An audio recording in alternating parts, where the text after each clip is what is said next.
Hey guys, this is Alligator Jackson. Going to have another Gator's Alley podcast. And the thing I want to talk about today is an incident happened on my website last week, and a lot of people have been talking about it and asking me about it. They say, Gator, why can't we feed the homeless in Huntington?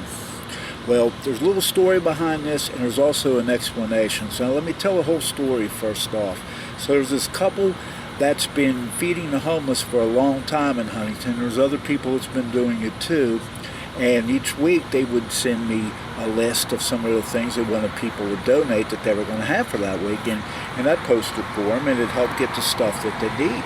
And people would help them fix it, and they'd take it out and they'd distribute to the hungry.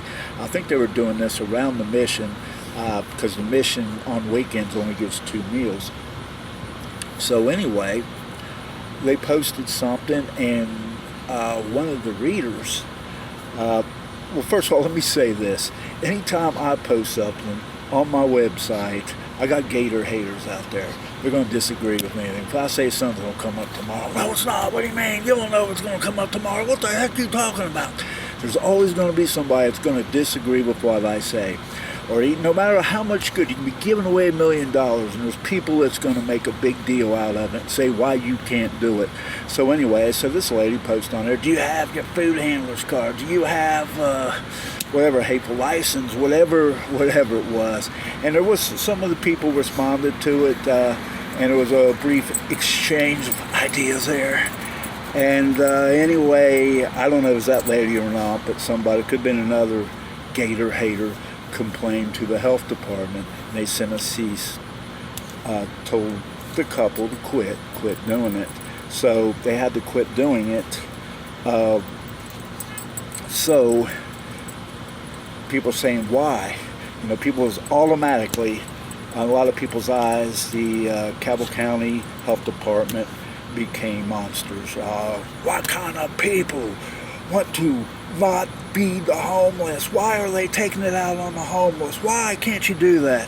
Well, there's good reasons behind that, and quite simply, it's the same reason why you have to have a license and everything else to feed people with homes. You don't want somebody coming into your home and fixing your food without them test and all license and that type of things. And I know I said the same thing. I said, those people eating out dumpsters, man, they don't care, but it's still a law, and we have to protect people the best that we can. So that's why you have to have food handler's card. It's got to be, in order to get a license and all this stuff, it's got to be prepared in a commercial kitchen. There's temperatures that's got to be, it's nothing personal against the people making it, but it's just a regulation because all sorts of things can happen. I mean, California had a thing a few years ago where 20 homeless people died. You have hepatitis A is easily transmitted. We're in the age of COVID. That's easily transmitted. And then you have other things. I mean, you don't know who the people are. They may not have good intentions, and they could intentionally try to hurt people. So we have to watch out for everybody, and that's the reason why you have to have regulations. And there was other people who was doing it too, because I applauded it, man. Every time I seen it going on my website, these people are heroes to me. They're giving their time, they're giving their effort. A lot of times they're giving their money, and they're out there getting it from other people too, and other people were contributing. It's a team effort. It's really great. So I seen other people doing it, and I really applauded them. But like, I was thinking back on it, I was out there in February or March, and I was watching another group of people doing it in 20-degree temperature, and I thought it was great. These people were brave in the cold, and then they're out there in the heat doing this in 80 and 90-degree weather, giving out food, and I thought, man, that's really great. But then you have issues of food temperatures. You know, how is the food being kept warm enough in the winter? Is it being kept cool enough? So there's all kind of issues, and that's why better off leaving it up for the professionals.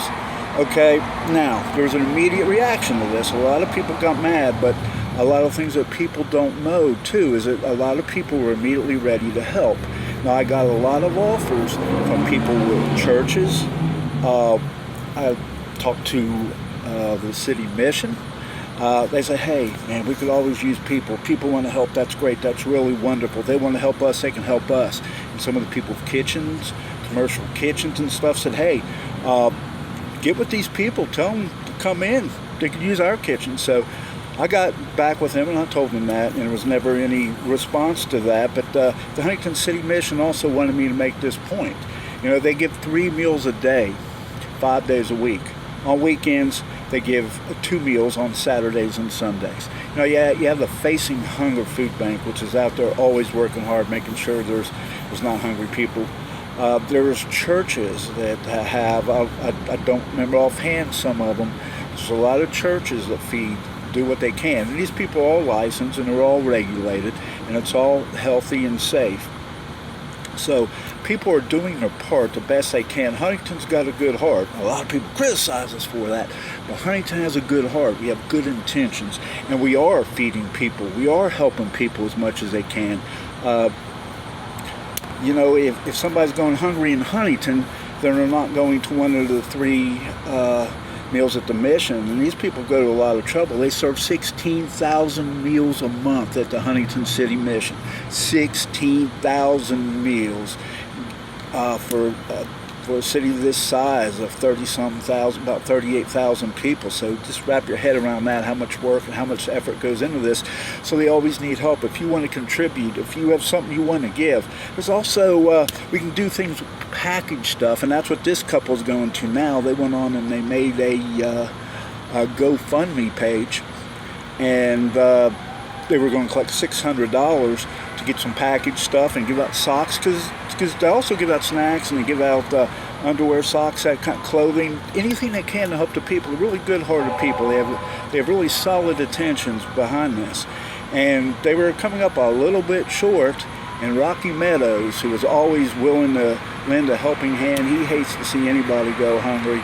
He gave $225 to get them to their goal, so they have that money now, and they're still able to go out and help people in our community. So there's all kind of ways we can help people.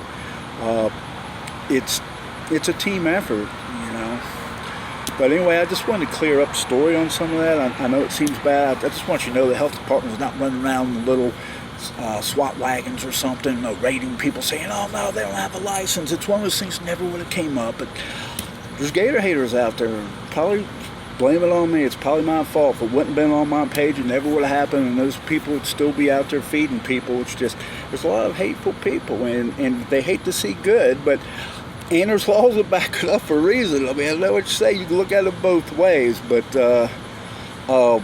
it's just one of those things. So we have to go on and just deal with it the best we can, help people the best we can. But it really warms my heart to see the fact that people want to help.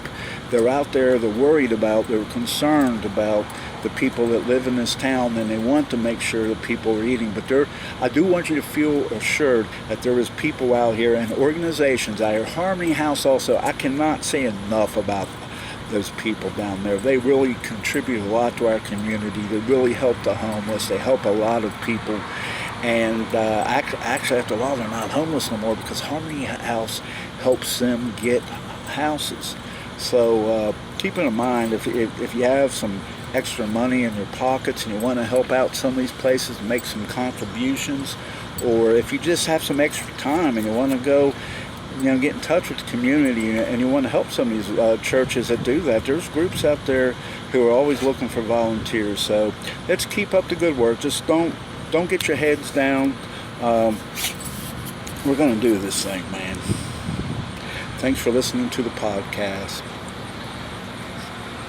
Gator's Alley. Jump on.